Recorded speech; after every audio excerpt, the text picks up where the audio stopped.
Thank you for joining the Missing Half podcast, where we're discovering what's missing in manufacturing and B2B marketing. Today, we're going to talk about a very specific subject, which is mergers and acquisitions and private equity plays in the market. We've interviewed a number of guests who participate in every aspect of mergers and acquisitions, private equity, and exit strategy advice. We've talked to exit advisors who work with companies, owners and founders who are looking for an off-ramp in a 2 to 5 year window. We've talked with folks who are operators who work for PE sponsors and work on roll-ups and who execute deals to achieve the EBITDA and exit multiples they're looking for. We've also talked with some owners who were bought out by M&A and experienced that process, and other professionals who have perspectives on this space. And specifically, the topic we wanted to dive into was the impact of marketing on this space. Is there a correlation? Is there direct evidence or evidence that these folks have seen in their experience around marketing's impact on EBITDA and exit multiples? Can marketing be a lever similar to financial engineering or deal formation that can actually improve the outcomes of these deals? So we're going to get into some quotes from some of our guests and hear what they have to say, and I'll be providing some commentary as we go through their comments.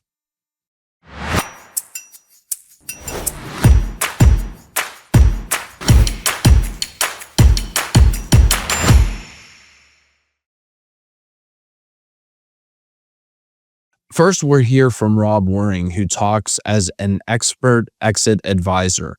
Through his firm, they give exit advice and help represent sellers to buyers in these transactions and really try and help them prepare for exit, get them through the exit, and then also prepare for the days after exit. Let's hear what Rob has to say. I will tell you the number one area where we find challenges would be in the sales and marketing area. And I think the reason for that, and it ties to the owner. So the problem is, we'll talk about when new client acquisition, like how do you go about getting new clients, existing client relationships, who manages those relationships? And a lot of times it's the owner is still very, very deep into those pieces of business. And I think the reason for that, as an owner scales a business and they start hiring some of their management team, they are more than happy to get a CFO or a controller, like get rid of the financial stuff, right?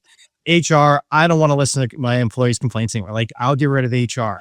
Even operations and deliverables, like I can bring somebody in who can streamline processes. That's their expertise. The last thing they will give up is their customer relationships. Like that's how they started the business. They may still have the first customer that they ever had is still a customer of the business, and they credit themselves for like that relationship that they've made. They've invited their customers to their kids' weddings,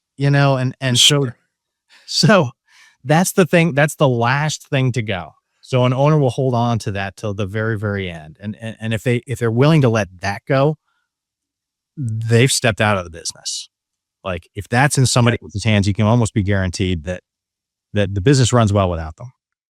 So as Rob just said, founder-led sales, founder-led marketing can be an absolute bottleneck and a limiter on exit multiples for firms. And I think we've seen this over and over again with other exit advisors that we've talked to, that one of the main issues that they run into is that the founders are still generating a lot of the revenue. They are involved in a lot of the deals. The business cannot operate without them.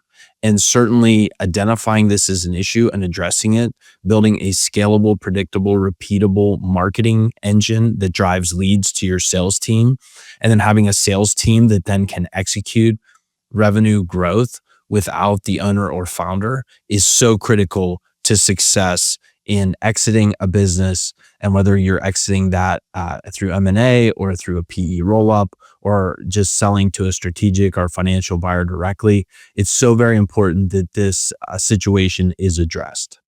So from a marketing standpoint, there's marketing and there's sales. A lot of people lump them together. Sure. They are two different things.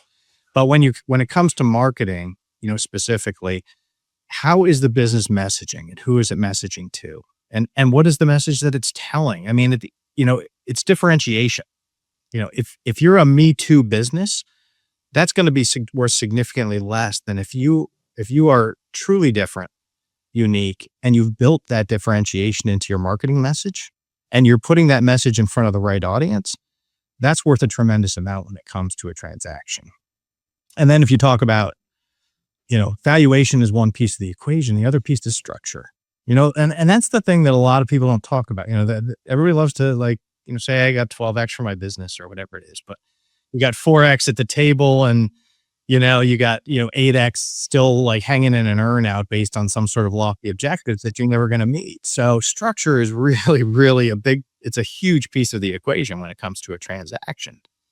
And if they perceive risk, especially if that risk is associated with they don't have a marketing process, they don't have a sales process, the new client acquisition is really dependent upon that owner and their personality and their personal reputation in that industry.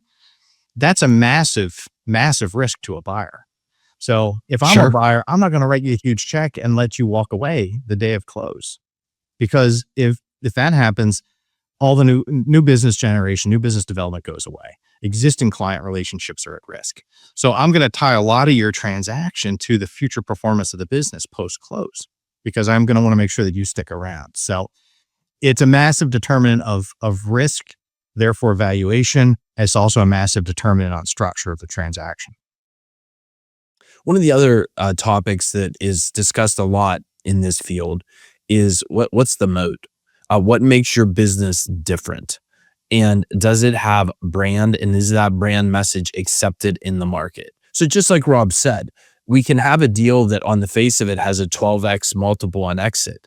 But if it's based on an earnout and performance that is based on zero brand, very little differentiation, owner-led sales, and reliance on referrals, we don't have a repeatable, scalable, predictable marketing engine, this is going to spell trouble. And when we might feel good when we ink the deal and have that 12x on the dotted line, the actual payout could be dramatically less and just really disappoint the seller in that situation.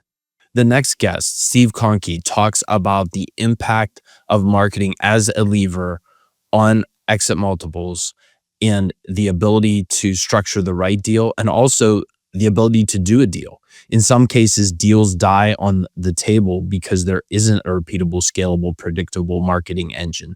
There is not repeatable, predictable, scalable revenue growth.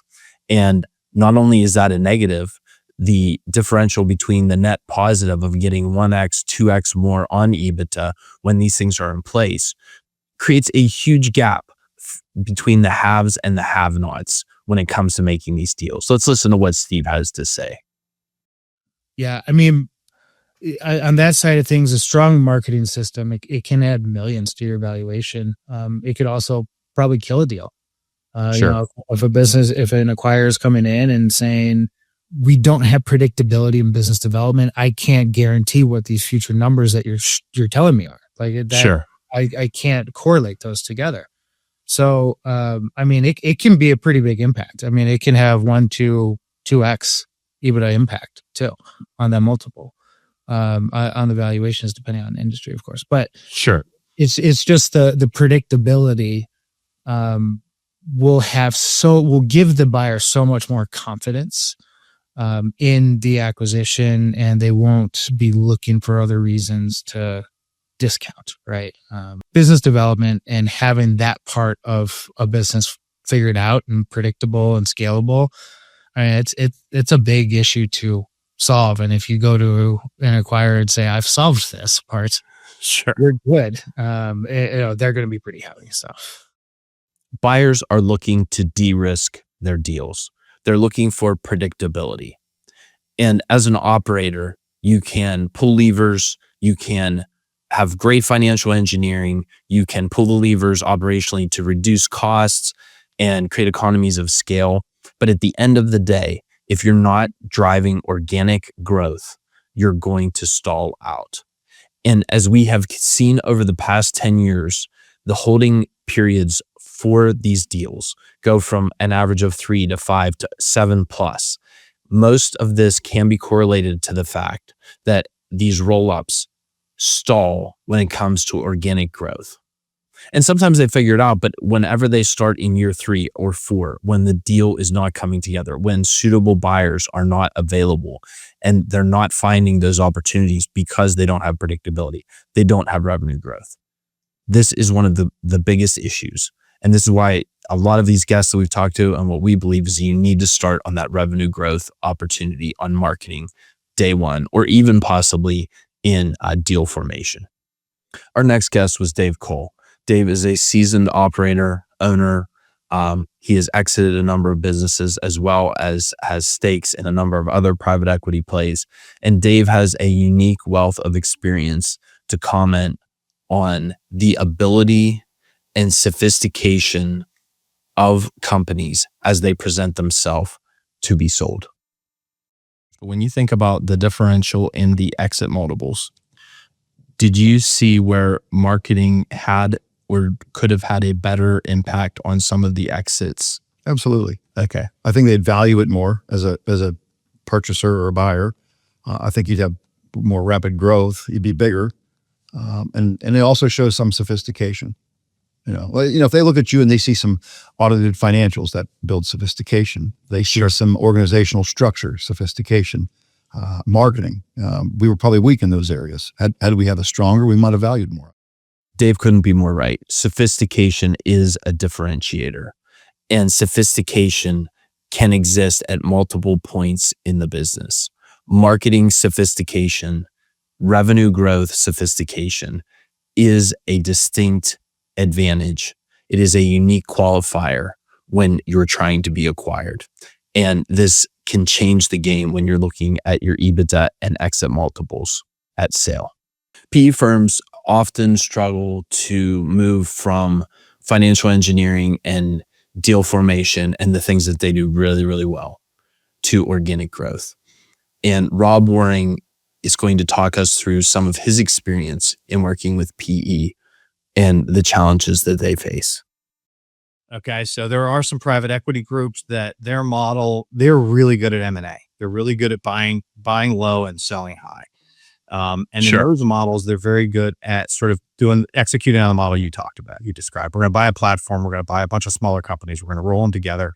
We're good at integrating. We can take some cost out of the system. We're going to raise EBITDA. We're bigger. We have a higher multiple.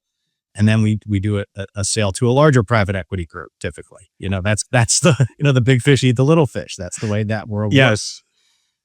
Organic growth. There are some that are really good at it. There are many that are not. So really getting into the strategic plan for growth. I mean, one of the things we always tell clients is if you're meeting with a company, especially with a private equity group, but if you're or a private equity backed strategic, one of the questions they're going to ask is, how do you double this in 3 years? Like, what does it look like? What are the pinch points? What are the impediments to doubling this in 3 years? How much capital would it cost? Forget acquisitions.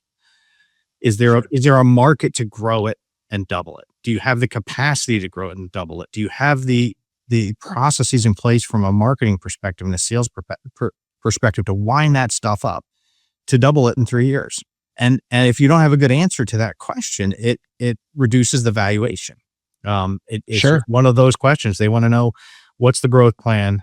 Can you execute on it? And do you have the scalability within the business to actually handle the growth? Because businesses can sell as much as they want. I came up from a consumer products background for a period of my life. And, one of the things we always said is, there's no point in advertising to empty shelves. If you don't have the product available and you're spending a lot of money to get people to come out and buy it and you can't deliver, it's a waste of money. Rob brought up a great point. If you're sitting in the meeting and they ask you, can you double it in 3 years? Is there any path you could see to doubling this business over the next 3 years? You better have an answer. And if you're exiting a business, or if you're part of a roll up and you're looking to exit to the next buyer, this needs to be a question that can be answered. And if you can't envision it, it's because you don't have a sophisticated marketing game plan. You don't understand your buyers. You don't understand the solutions you provide, your unique value proposition, your brand, your go-to-market strategy. And this is something that they're going to be looking for. Not that you have to have all the answers or have the exact game plan to do it, because we all know some things have to be tested, tried, failed, rinsed, repeated. And that's part of the marketing game. But there needs to be a vision, an ability to see a path forward to generate those type of growth numbers that they're going to be looking for. Because if not, they're not going to buy the business. Next, we're going to hear from Adam Koós. And Adam has a very, very interesting perspective, and I happen to agree with it, about marketing strategy. Oftentimes, we see private equity firms hire tacticians and hire productized service marketing agencies to do a thing. And that may or may not work, or it may work to a point, and then we start to see diminishing marginal utility. The key is to make sure we have a strategic marketing plan that will in fact work, and then flex with the changing times and the information that comes back. The results of the tests that are run have to be taken into account. And that strategic formation of the marketing plan is so very important. The point is, you can have a marketing person or three, and then it doesn't really matter if you don't have any strategy. You have to have, that's the other piece that you, again, in this new age that we're living in now, post-COVID, I'll call it, you have to have strategy as well. Otherwise, you're saying, oh, I want to, I'm looking for someplace warmer, and you just start marching south. Well, you might find a river and you might need a boat. You know what I mean? You can just keep going, and you can just keep pounding away, and you can keep climbing the ladder, but you might find out when you get to the top of the ladder that you're on the wrong wall, as the saying goes. So you've got to have strategy as well. And as Adam says, we've all been there. I mean, we've all climbed that ladder. We've all found out we were at the wrong wall, and it's about pivoting quickly and readjusting the strategy. The marketing strategy is just so very important in the formation of these organic growth plans. Our next guest, Dan Ellsworth, talks about the uniqueness of each business and brand messaging. And in a lot of ways, I think we're lured into a false sense of messaging because so many startups and plays that make the news or that get all of the press are one product, one service, very unique, very vertically integrated, and very succinct. But the reality is the bulk of activity in this space is not around those clean and neat consumer product offerings or business service offerings, SaaS products, etc. There are a lot of messy deals where we're rolling up companies that have a lot of different subsidiaries or unique service divisions, and we have to buy one that we only really want 60% of the company, and the other 40% we just have to deal with. And because of the timetables with private equity, we really don't have time to spin that off. We just got to march forward. So there's a very important component around brand messaging and making sure we have that dialed in as we're preparing to sell. And then as the private equity firms purchase these companies, that they're pulling them together and really building value in the brand and making sure that messaging is resonating with the market. When you're running your company, you're an owner and you know what you need to do, and you know the value, and you know that it's unique, and you know your differentiators, and you know how to position that. It's the same thing with your company. And that, we pay, it's the old adage, you're only worth what somebody will pay, right? But they'll only pay in how unique you are. Sure. And marketing is being able to communicate that uniqueness in an efficient and compelling way. And so whether if you're selling a product, you're selling your company, you're positioning your company, it really comes down to what is the most compelling thing about you and what you're trying to accomplish, and what is the shortest way that you can deliver that message. Because a message that's compelling is only compelling as if it creates action. And if we think about, well, what's a compelling statement that creates action? You have a mission statement. If you have a mission statement that's 15 words, it's not compelling because it's probably not actionable. Sure.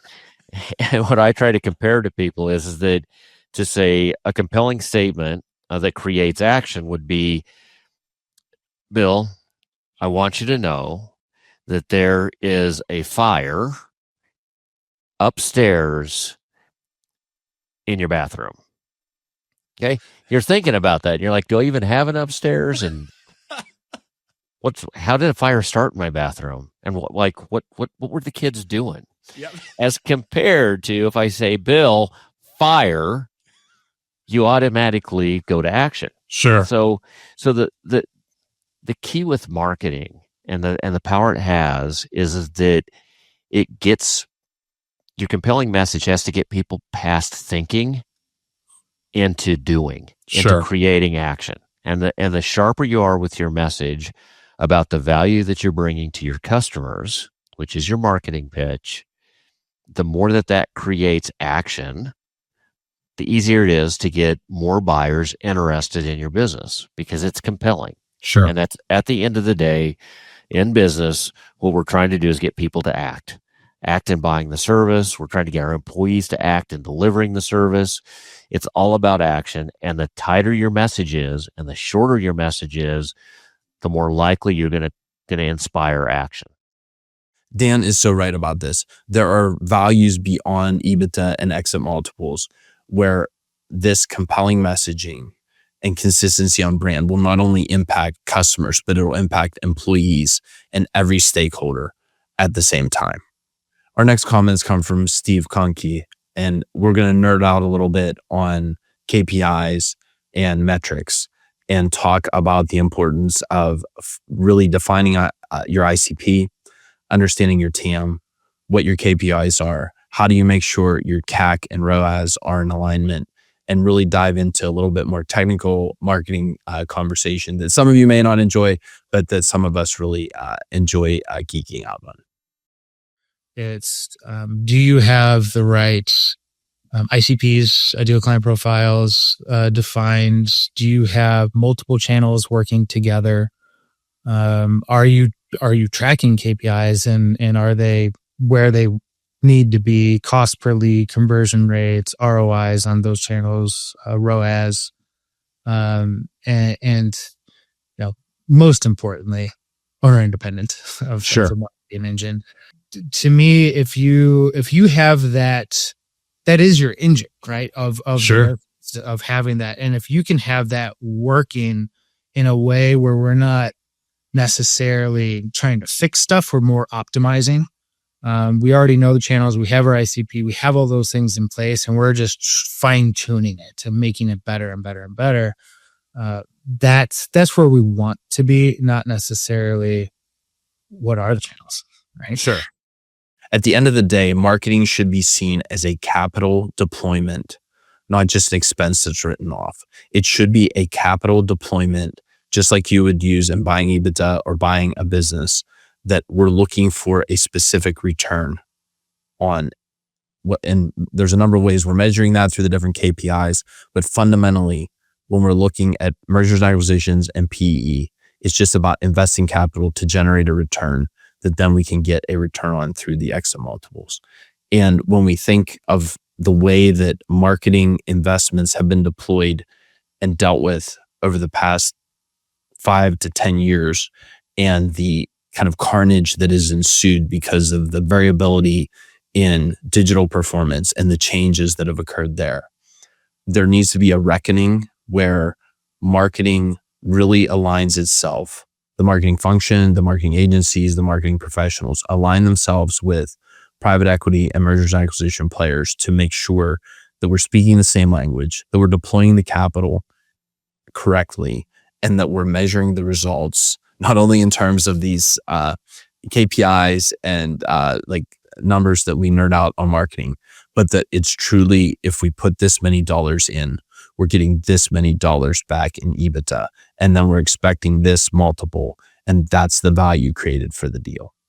Thank you for joining us today as we've talked about PE, mergers and acquisitions, exit advisor advice, and how firms need to prepare on the buy side, how private equity and M&A firms need to deal with deals in the formation, operation, and then divestiture stage. And then also what we need to be thinking of as we're continuing this conversation on marketing's impact on EBITDA and exit multiples. Thank you for joining The Missing Half, where we're discovering what's missing today in mergers and acquisitions, private equity, and marketing's impact on earnings, EBITDA, and exit multiples. Have a great day. Like, share, subscribe. Thank you.